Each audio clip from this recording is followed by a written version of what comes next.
The art of live video production. It's something that we care a great deal about here at Wirecast and Telestream, and something we try to do every Thursday right now, live, Facebook and YouTube. So we're going to be talking to somebody who knows a lot about it and is actually won one of the most prestigious awards you can win for video production in category number 87. We'll talk about that in just a moment. But I'm glad you're joining us. Please welcome, sit down, relax. This is Wirecast Live, and we are live right now. Welcome. We'll see you right after these opening credits.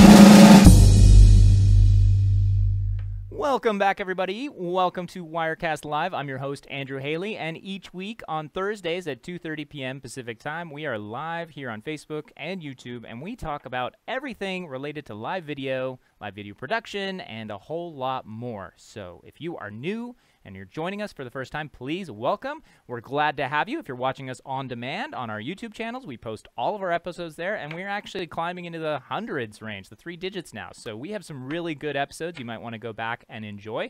And if you are a longtime viewer, thank you and welcome. Either way, type hello, say where you're watching from in the comments, either on Facebook or YouTube, and we'll try to get those up and running. In fact, I think we had a little bit of a ghost of a remnant of one of them on the screen, so they may or may not work right now, but we will see if we can pull those up here, and let's just make sure if those are working or not. So definitely let me know if we can get those firing. I can always restart or refresh the NDI output. But we'll see. Either way, I'm going to be able to read them, as will our guest. Yeah, it looks like that ghost is still there. It's not firing correctly. So we'll see. Maybe we can fire that up by the end of the show. But believe me, we are getting your comments, and we can read them, so no worries. I will ask them throughout the show. If you would like to get notified for upcoming episodes, our upcoming production schedule, who's coming on the show, what topics we're going to be talking about, you may want to head over to our email list, which we talk about at the top of every show, just in case you're new here. And you can head to telestream.net/wirecastlive and sign up, and we'll send you just emails about the show, what topics, what guests we have. We don't spam you. We don't share your emails with anyone, so totally safe. And you can always unsubscribe if you hate our emails for some reason. So check that out if you're curious. You can also follow us live on Facebook and YouTube and Twitter at the following handles. So Telestream Wirecast on Facebook, and at Wirecast on YouTube, or at WirecastTube, or just Wirecast on YouTube. I actually changed that name. Either one should work, but the old one was WirecastTube back when I started here so many years ago. Okay, so for today we have a great show in store for you. We're going to be talking about the art of live production with an award-winning video producer from the East Coast, and he is going to be joining us live. In fact, he's on the line right now. So let's go over just quickly what we're going to talk about. We're already in the announcements phase of our show, so we'll be have one or two more announcements, and then we'll get to introducing our guest for today, award-winning and video producer Ben Ratner. And then we'll be talking about live production with him, how he does what he does, how he approaches live video, and we'll look at some of the work that he's done. And in fact, one of the shows that he produced, which helped win an Emmy in interactivity, which is something that Enemies, I'm sure it also won, which probably happens when you're the winner out of four other contenders. But no, well, I don't have any confirmation on that. But either way, we're going to talk about that. We'll be talking about how he approaches it, what skills he thinks, and sort of how he is kind of does what he does today. He's actually now working on Star Talk, another really cool show all about the cosmos and science. It's, I think, really leading the pack when it comes to science media and sort of cutting-edge technology shows. So I think that'll be a really fun discussion as well. And then finally, if you guys have Q&A, we will be taking any questions at the end as well as throughout our conversation. So there should be lots of good stuff for you guys throughout the show. So please enjoy. And before I bring on our guest, two quick announcements. We had a giveaway last week for The iOgrapher, the new multi-case. So if this was something that you were really interested in, we actually didn't see a lot of entries. So if this is something you want to go for, it works with iPhones, it works with Android. The only rule, actually this is an older one, the new one's right here. So if you want to win this, it works with almost any size phone. It works with your protective cases. It's super portable and handy. We're going to extend that giveaway another week, and then we'll have Dave on hopefully next week to help us announce a winner. The only way to win one of these cool things is to stream live from your phone using Wirecast Go. So that's the only rule. You have to stream live from your phone using Wirecast Go. That is an iOS app, so it only works on iPhone. Sorry. You might have to borrow somebody else's iPhone if you're an Android user. Just borrow it. Just do a quick stream, and then put the hashtag Wirecast Go on it, and hashtag I need iOgrapher. So 2 hashtags, and we can put those up at the end of the show or put them in the links if you're curious. But just put those out there, and it's just a short stream. Show us what you can do.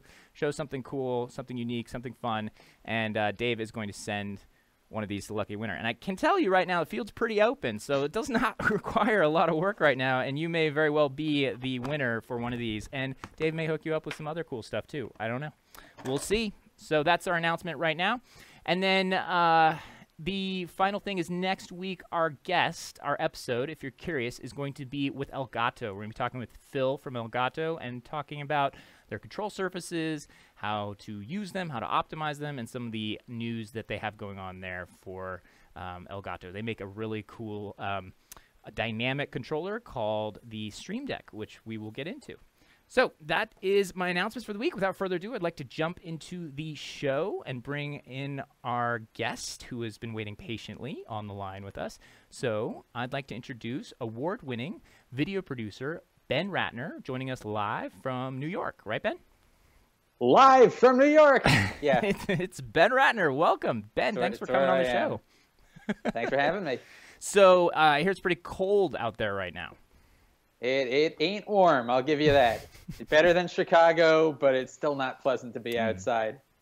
I bet. I like your background there, by the way. It really does have a Tonight Show type feel here. You've got the whole skyline there. Thank you. Unfortunately, this is like a view from Brooklyn, and yeah. I'm from Queens, and we don't get along because it's too hard to get to each other. Too hard to get to. Is that cool the background. Brooklyn Bridge I see in that? That would be the Brooklyn Bridge, what you Okay. cannot see from miles from where I am. Right.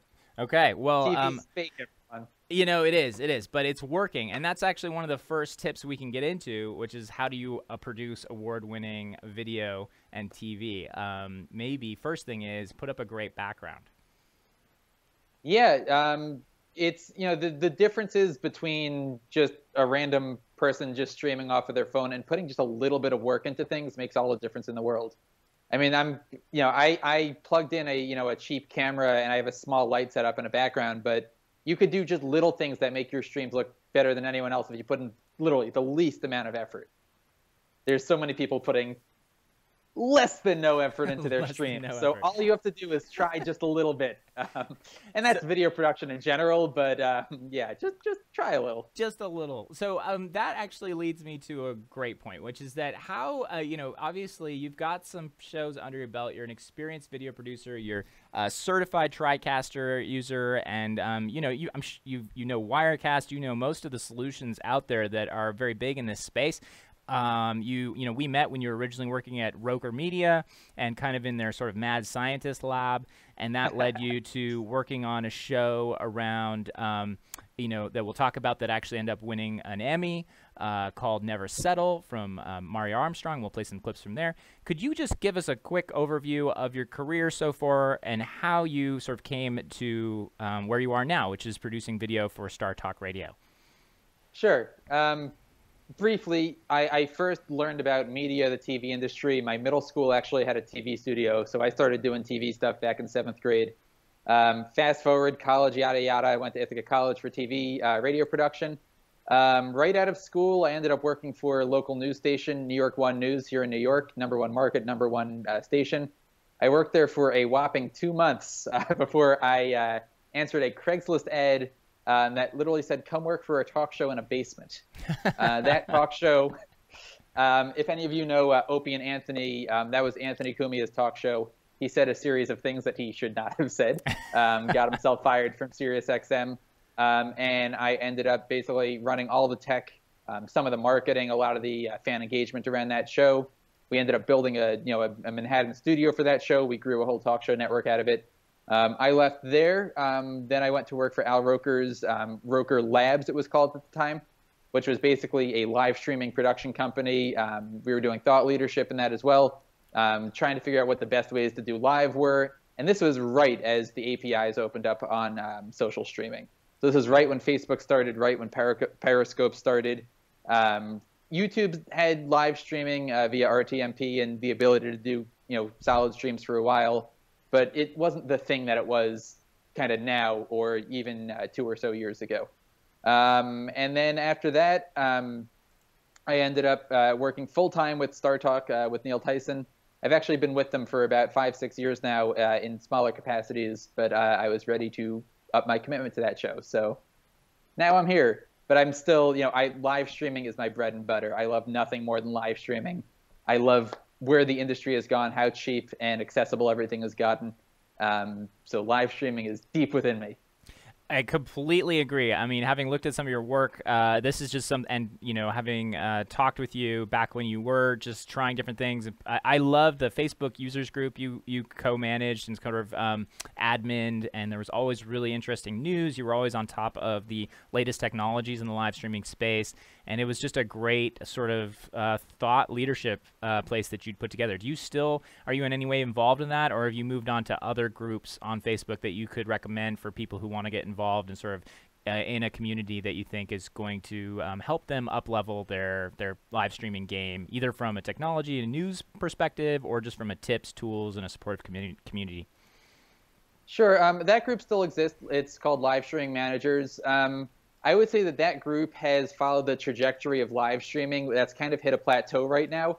There's still lots of live streaming going on. It's just not the cool, exciting thing that it was 3 years ago, but it's reached a maturity phase. So you don't get as many people asking kind of basic questions in there, which you're totally welcome to do if you do join the group. You get different kinds of things. You see more new features or new ways that people are using live streaming. So if you're interested in live streaming, that's a great group to join. Someone not necessarily in the live streaming industry that I follow closely is a fellow by the name of Matt Navarra. I don't know how to spell his last name because he just shows up in my feed, but he manages to find out about features before anyone, all over the social thing, particularly with Facebook, Twitter, and YouTube. So he's someone I look to see when new features exist, or even if they're in beta and they're not out to everyone yet.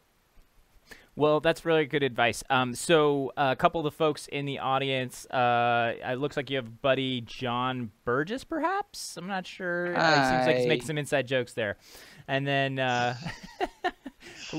sure if he's a buddy. Moving on. And then we also have... a couple other folks tuning in. One person said my audio level. It looks like Danny says my audio level is a little low. I did bump that up a little. Let me know, or let us know if that's still an issue during the show. So Ben, I want to actually play some clips from sort of your days at Roker Media with the Never Settle show. Sure. And then we can actually see what this is. Then we'll cut to maybe a little clip from the Emmy show where it won, and we'll talk a little bit about that. So let's bring on. This is the show that won. You guys won an Emmy for this, a local Emmy. John Burgess is quick to point out in the New York, I think, TV market. So I didn't actually. Yep, it is a regional Emmy. Regional Emmy. All right. Regional Emmy for New York. It's through the NATAS. The National Academy, but they kind of have regional versions of it. So I was in the New York region for this. Got it, which is still no small accomplishment considering just how big that TV market is. And so, and I think it just sounds way better just to shorten it to Emmy than to say award. Yeah, it's easier. Emmy. There's like rules that you're supposed to call it, but not everyone follows those. So this is a show. It's a talk show called Never Settle. The host is Mario Armstrong. We're going to play a quick clip from this, and this was the show you guys won the Interactivity Award for. So here we go. Let me make sure we have audio.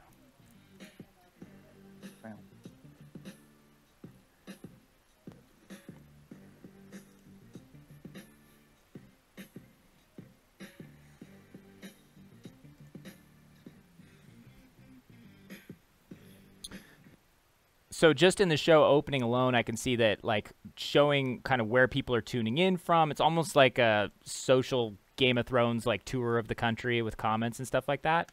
Kind of map, I think. And let me have to refresh this. Yeah, I mean, the fans really dictated what was going on in this show. You know, they chose segments, they chose what we were going to go to next. We did live stream production meetings before each show where people can give their feedback. There's Mario running in a #1 costume. Yep, I actually love this costume. Was this dictated by the fans as well, or just something he thought would be really fun to kind of get the audience hyped up? Not only was it not dictated by the fans, but he didn't tell us that was going to be happening. He was in the control room a minute before the show, you know, not wearing a number. And all of a sudden, he's just out there with a #1 in live TV. That's hilarious. It was a special moment. Yeah, that's amazing. You guys are like, okay, I guess we're filming. I bet you thought it was a banana costume at first. I don't know what this. Because I thought it was a banana costume. That was my first thing. So we're having some trouble like loading the clip here. But if you guys are curious, you can go to search for Never Settle. Well, it looks like we're playing now. I'm wearing this #1 because you forgot that you need the microphone. We won an award this year. We did. Yep, there it goes again. So bandwidth issues, everybody. But at least you're coming through pretty clear. So yeah, so this is sort of you said this is filmed. The studio's really nice. The setup's very good. You can actually see that comments never stop coming on the screen. I think like you guys, it's like wall to wall interactivity. So we actually had 2 seasons that were done 2 different ways. What you're looking at right now is from season 2. We actually recorded that at the NASDAQ studios in Times Square, which was really freaking cool. Mm-hmm. But season 1, we completely did on our own. You know, we brought in all the equipment each week. And we could talk about some of the differences in kind of, let's call it remote versus kind of professional production. You know, things that anyone can achieve depending on your resources and things you have available. But the comments, they were really important. We used software called VidPresso, which was actually just acquired by Facebook. Yeah, we're familiar with them. They were, they were a big key to the interactivity in these shows. That's cool. So you were able to push all the comments live all the time. And how was Mario up front viewing them? Did he have a little monitor of the feed itself, or did you guys just push straight up just one for the comments to him? Sure. There were a couple different things. First of all, if there was anything super important, we'd whisper it into his ear. Also, he had his phone up there the entire show, so we could look right into the phone. We want to show people that he was personally engaged in the comments. We also had comments up on big screens that he can see. Okay. So basically, no matter which way he looked, he was able to look at the comments. That makes sense. There was also a difference in the comments that sometimes that went up on screen compared to the ones that we tried to key him in towards. Okay. People just repeating lines from the show. It's helpful for the user to see that, but not necessarily him to see that in real time. Got it. But we also used information from the comments to see what to do with the show. If we were getting a lot of comments, lots of engagement, we'd keep doing that segment longer. If people were kind of tuning away, we would cut that short or move to something else. If they said they wanted to see something happen, ask a question, we would get that question asked.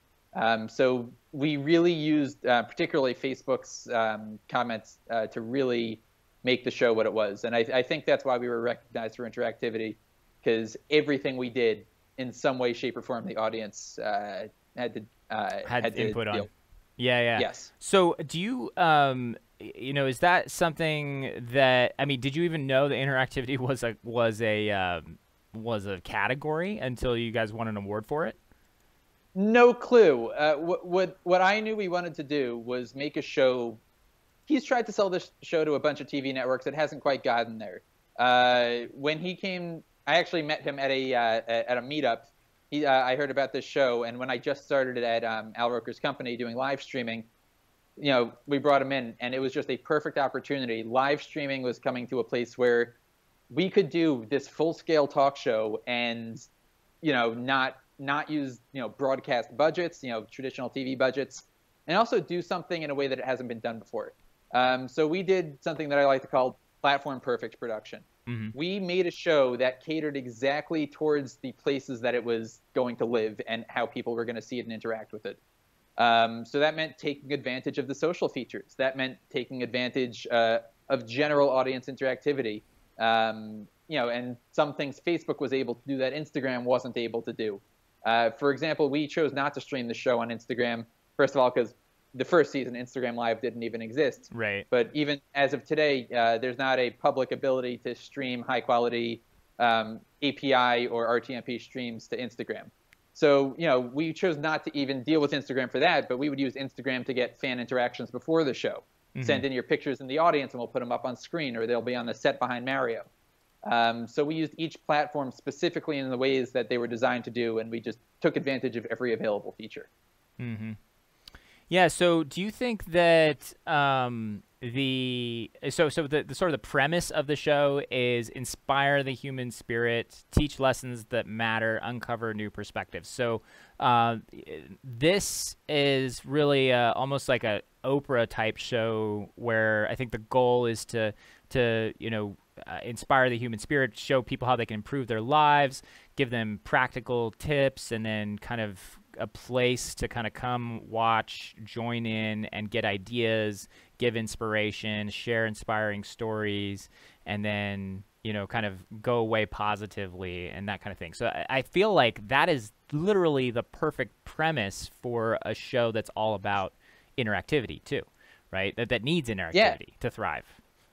Definitely getting some Oprah vibes with the show. And again, this is the kind of thing, it might not have, a huge 20 million people audience, but we were able to target the right audience and get the right people interested in the show. And we were really able to get the show to the people that wanted to see it in a way that they might not have had this direct interactivity with a show that, asking them what they want, we were able to do that. I'm not sure if that would happen, on an NBC broadcast show. Right.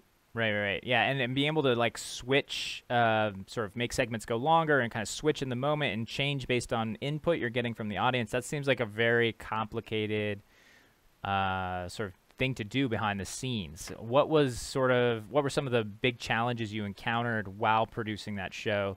Was it around the interactivity? Was it kind of more how you communicated with the host to make sure that the show stayed on track? Did you guys always go long? Like, how long was each episode supposed to be? Each episode was planned at about an hour, but because we don't have constraints, we can go a little shorter, a little longer. Again, we did I think our Damon John episode that we did went long because we got this cool guy on and people want to hear from him. Mm-hmm. So, we have that leeway, and everything was cut down for social later, all that stuff. We had a full social media team behind the scenes.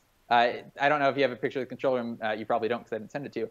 But the front row was basically, tech people, director, me as the TD, a couple other people. The back row filled with social people going through the comments, choosing the comments that were going to go on air, the ones that we needed to see from Mario.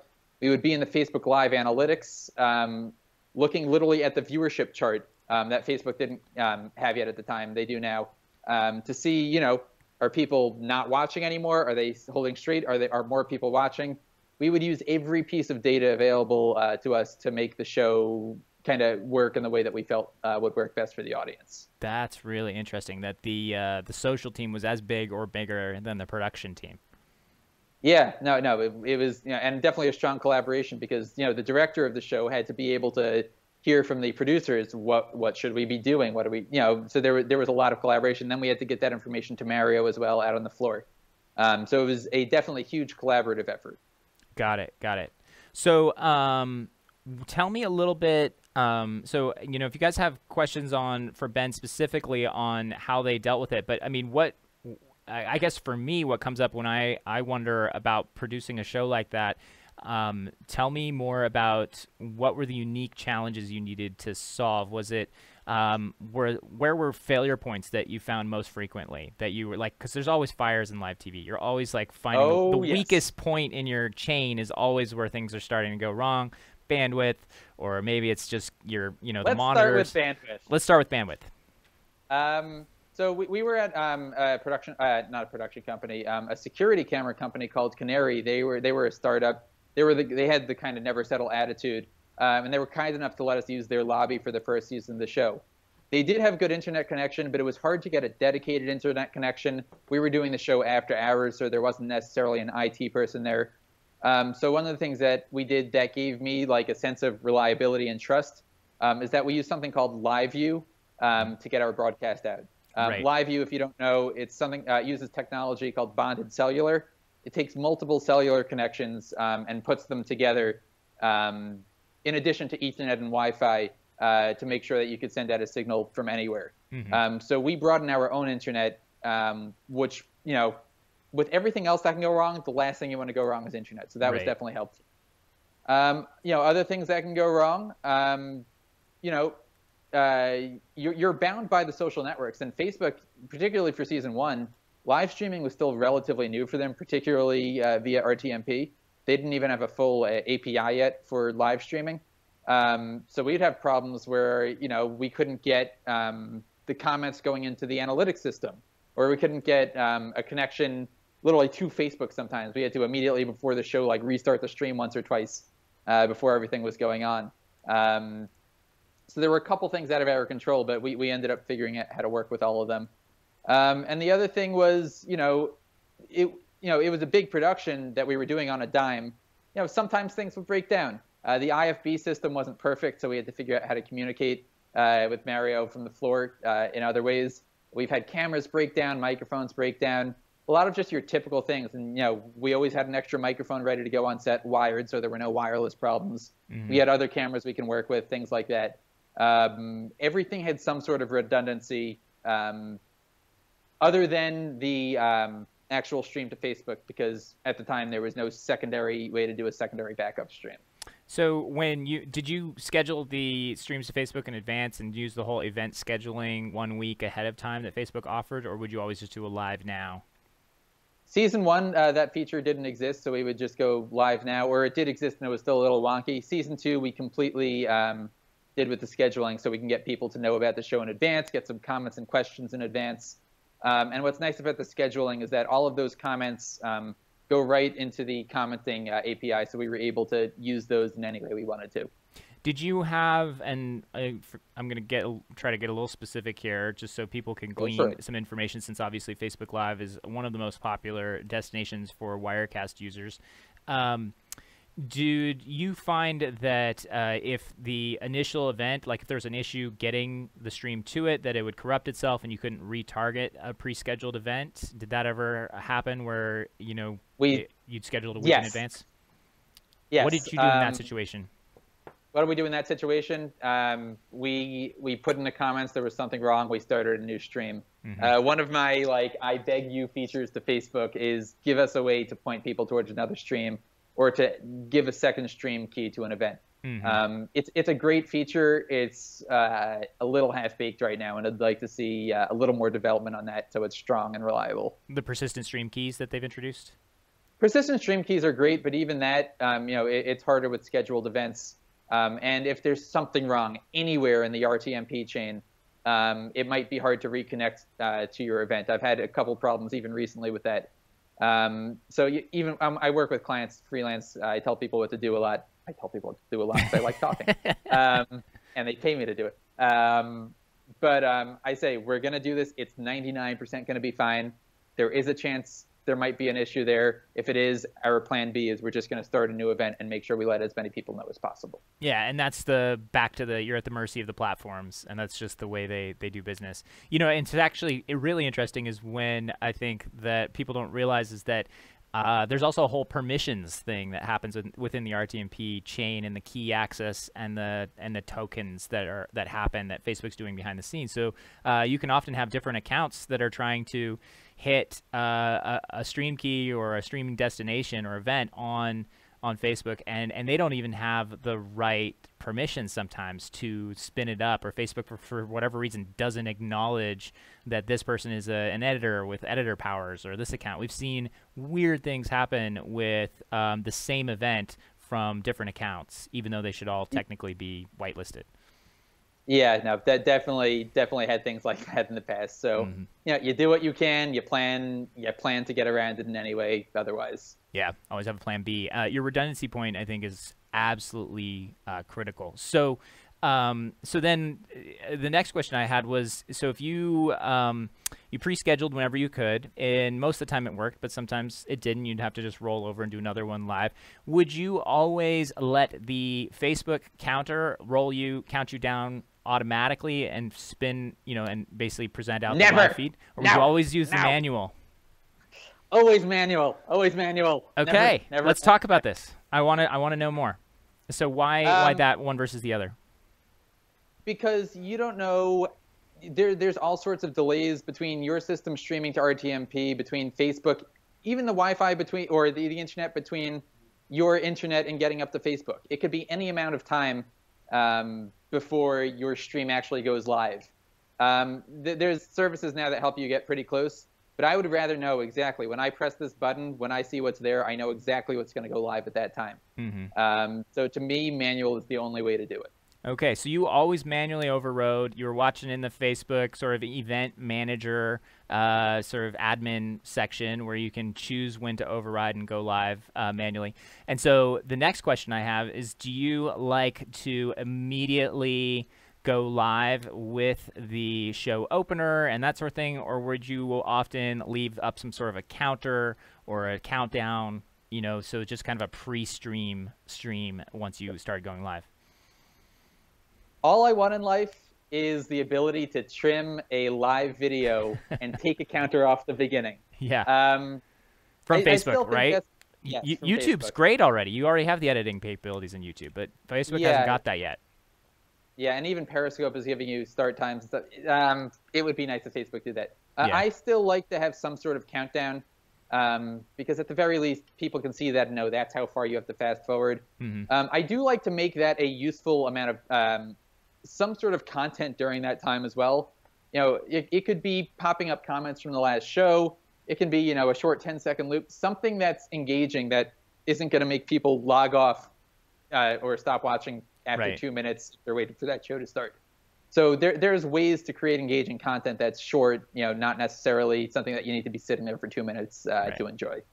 That's a good point. Yeah, I think giving yourself 2 minutes. We started with 5. We played with 10, and we just it's way too long. So if you're not, and I think we found that about 2 minutes is just about the right length because it gets you live. It gives you some time to set up. Things are about to happen, but as long as the content's decent. And so one of the reasons we started doing was we started bringing on just a little playlist of our studio camera. We started showing little, we intermixed with the show card with some music just to kind of keep it fun. And then the cool thing, of course, then was to bring on little comments once in a while as those start trickling in. I think that's a really good tip for people. And it gives you a little bit of a softer start time in terms of gives you an excuse to get the RTMP stream going and make sure that everything's working between you and Facebook or the platform. So it's a testing thing too. Yeah, absolutely. I would say things in the last year or so have gotten a lot more reliable. I trust API RTMP starts for the most part now. I'm pretty confident within about 30 seconds now, but it's just as much about getting an audience at the start of that show.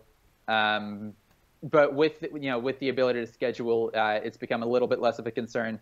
I give about a minute now on most of the productions that I do. A minute, okay. Yeah, so minute, 2 minutes. Yeah, 2 minutes might even be a little long. Okay, so you guys won an Emmy Award for that. I actually want to show you a quick clip from that, if internet willing here. Just to shut up the damn audience. A local regional Emmy. It's a I know, we got Emmy. quite the heckler in this crowd. That's unusual for us. Okay, here we go. Want to make sure. Oh, did I mute this? Hold on. There we go.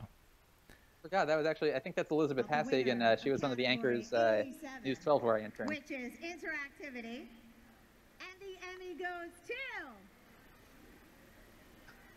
Mario Armstrong's Never Settle show. Worth waiting for. That's funny. There's the play bar at the bottom. I didn't notice that before. Yep. We also got La La Land. They gave us. They gave the wrong person an award before. That's funny. Okay. One of the things that There's Damon. Yep, and you can see here. This is the season 1 set. Yeah. I have to do this. So, guys, listen up and be ready for this. I need a PA really quick. Oh, he's throwing a curveball at the PA. The big things that is made out. All right, so there's you, Ben. You're holding the camera, the iPhone camera. You've got your lighting. That was shooting 240 frames a second. Some really fun footage going up there. Nice. Nicole's right here waving. We were both raising our child, pursuing a dream. We cleaned up our debt, got out of that, and then decided while we were getting a bunch of no's for this idea of doing a talk show. Okay, so if you guys want to check this out, this is at the Never Settle show. It's also on YouTube. Emmy for interactivity, and Mario gives like probably the most impassioned speech for category number 87 that I've probably ever heard. So I didn't even know there was that many categories. So how many typically are there in the award show? So the regional Emmys have a bit more. There's a heavy focus on local news in the regional Emmys. So that's what like half of them are. Got it. And I'm not sure if I think the national Emmys also have some sort of interactivity award. None of them quite do it the same as we did, though. They'll have like one thing going on. They'll have like a new, an app or something. But yeah, I think the kind of interactivity that we did is really the spirit of what people should be going for with that. I completely agree. And I think that this category is only going to get more and more relevant and more important as things go on. I mean, you start looking at things like Black Mirror and the Bandersnatch, and just interactivity is like, it's just one of the solid gold benchmarks for engaging content. So I think that we will only continue to see this category grow and more important. So I think people will be referring back to what you guys have done on that show. Okay, let's move on. If you guys have any other questions about that or sort of any things we talked about, around Facebook scheduling or when you should go live, how early, RTMP stuff, please feel free, chime those in. I'll try to take those. It does not look like I have the on-screen comments working yet. So again, I'm just reading them here. Or they're just being a bunch of bullies. Our interactivity is totally dead right now, so no worries. Just speaking of, we'll just talk about it. Do as we say, not as we do on this show. Okay. So Ben, then from there you moved on, and you kind of, I think you said you'd been sort of moonlighting and working for Star Talk in smaller capacities. I would say moonlighting is a solid cosmic way to say that I've been doing work on the side for Star Talk. You were moonlighting. You were starlighting.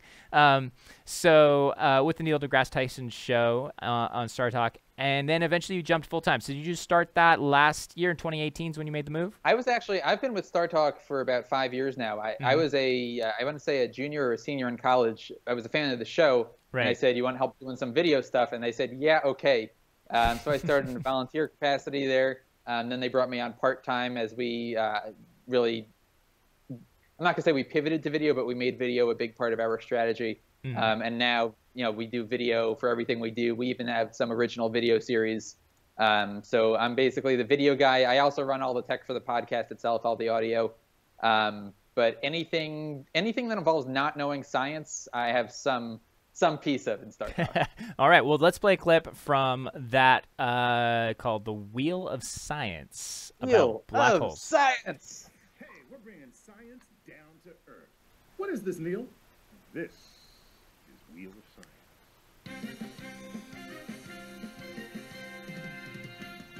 Hey everybody, I'm Chuck Nice. Welcome to our newest show, Star Talk's Wheel of Science. This is an interactive show where we answer your questions about the universe. And because I'm not smart enough to even answer my own questions about the universe, we have here to help out the one, the only, your own personal astrophysicist, Dr. Neil deGrasse Tyson! What's up, Neil? What's up, Chuck?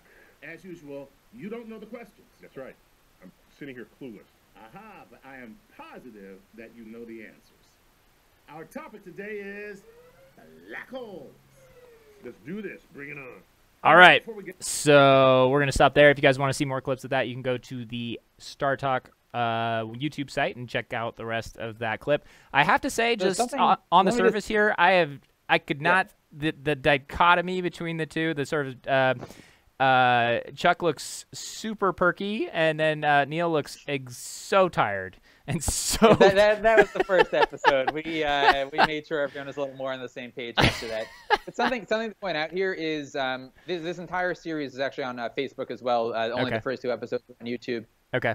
We did the same exact thing with looking at the viewer chart, we look to see when people were tuning out, when people were tuning in.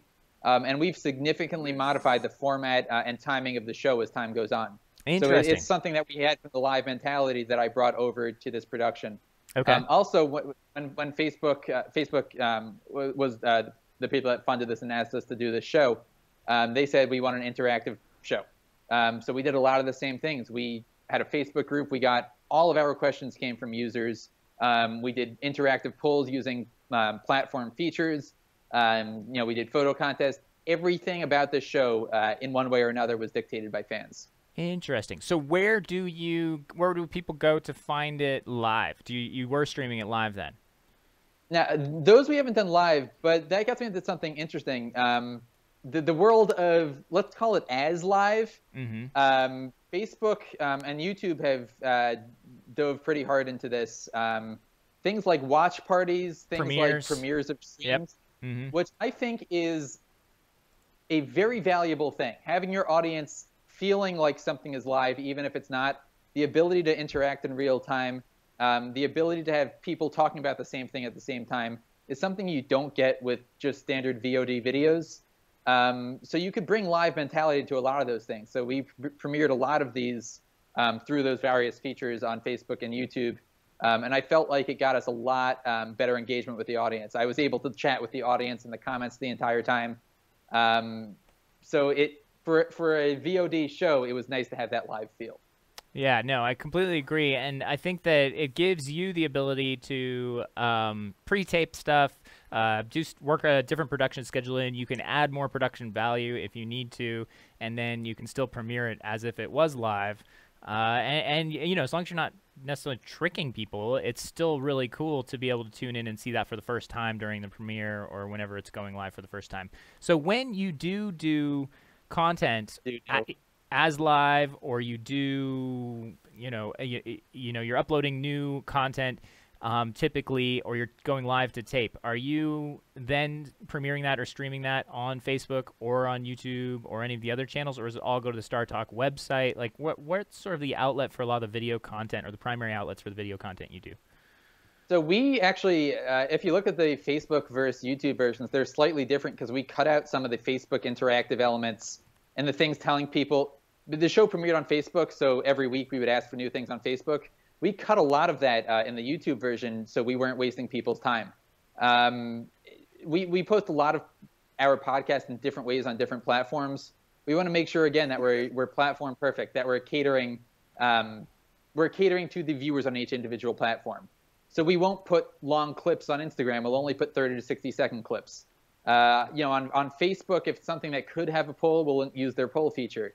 We'll work within Twitter's guidelines. If we see that closed captioning is doing good, we'll put closed captioning on a different platform. So every single thing we do, it ends up in a bunch of different places, but we put an incredible amount of work to make everything work nicely on each individual platform. Yeah, and that goes back to your comment about platform perfect content, right? Or trying to get it as platform perfect as possible. That's my dumb, like, if I ever go on the daytime talk shows, I have to have my dumb little, this is my thing, this is my philosophy. Platform perfect. Yes. Okay. Yes. No, I think it's a good tip because that is really that's just tailoring form to meet function and meeting your audience where they're at, not giving them something that's just totally wrong for the context in which they're consuming it. Okay, so Ben, I really appreciate your time.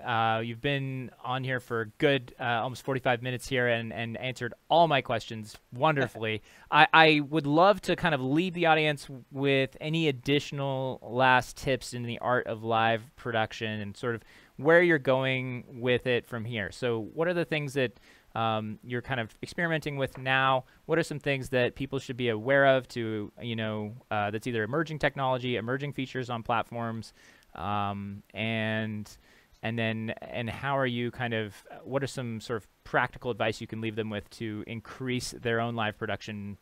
We mentioned just put a little more effort in, just put a better background in, put a little more light on, just do bring in that audience. If you have that engagement tool, that's a huge piece of it. Tailor the content to the platform for the audience.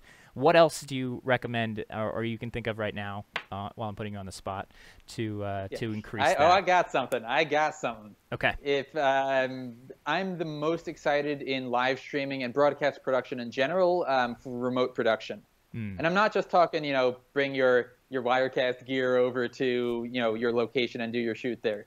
The ability to take a camera signal, send it to a nice control room or even a cloud control room, not having to have an entire studio on site. So something that I do with bonded cellular is I'll go to a location, have 1 or 2 cameras with a basic switcher, send that back to a different control room or to some sort of cloud production software, and cut down my workflow by a lot. I see a future where multi-camera productions, and this is happening, you might not even know it now, where you have a multi-camera production that's happening in one place, but the entire back-end production is happening elsewhere. And it's making things a lot cheaper. It means that you only need 1 control room to do a bunch of different things. And again, cloud production too, it's the same kind of idea. My favorite tool is VidPresso. I've mentioned them before.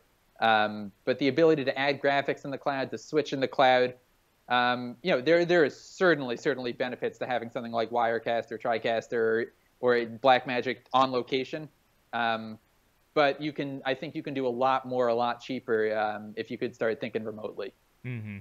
No, I think that's a really good tip, and it's something that obviously we aren't unaware of here at Wirecast and Telestream. But and in fact, Sony, I think, recently launched, or kind of an early, sort of shot across the bow of this, of putting encoders on all their cameras and sort of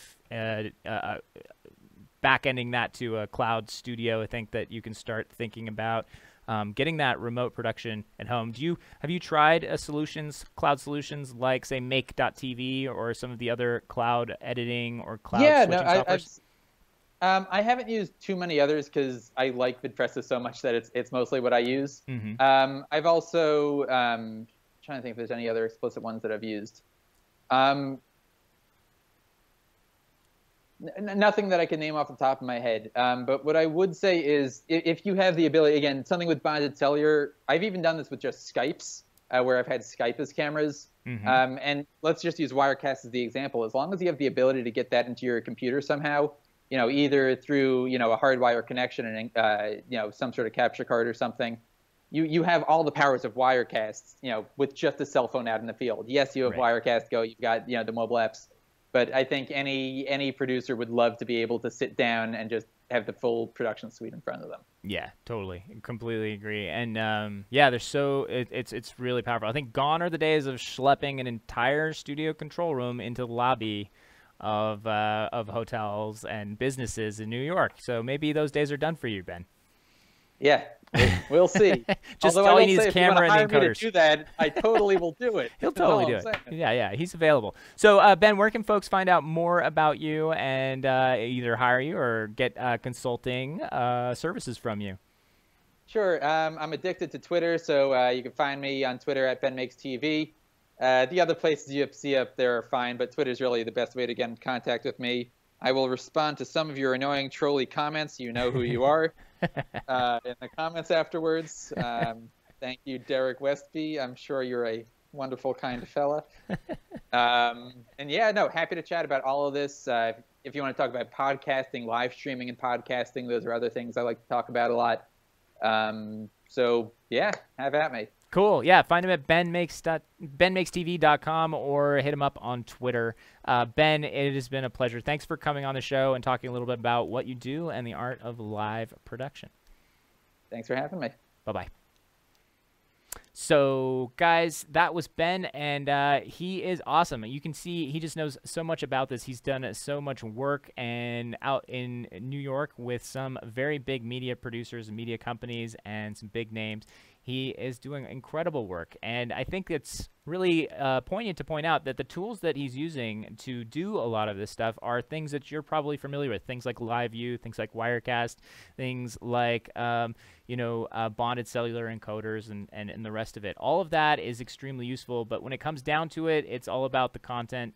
It's all about the redundancy to make sure that you have the tools in your tool bag to deal with just about anything that pops up. So always get 2 microphones, 2 cameras, make sure that you've got that redundant internet connection, and then when things still go wrong, you always have a plan B I think live production is sort of the art of dealing with catastrophes and planning for catastrophes. I think there was a line that I heard once.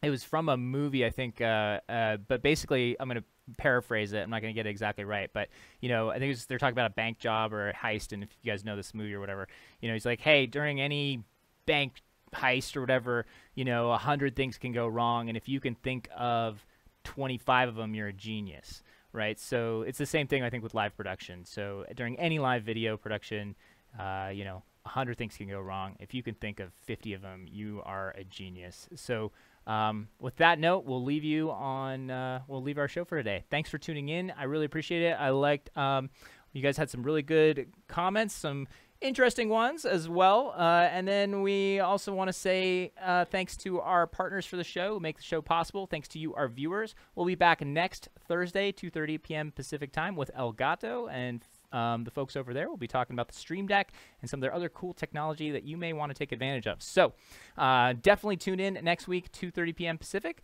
We'll see you then. Thank you. And this has been another episode of Wirecast Live. We'll see you next week.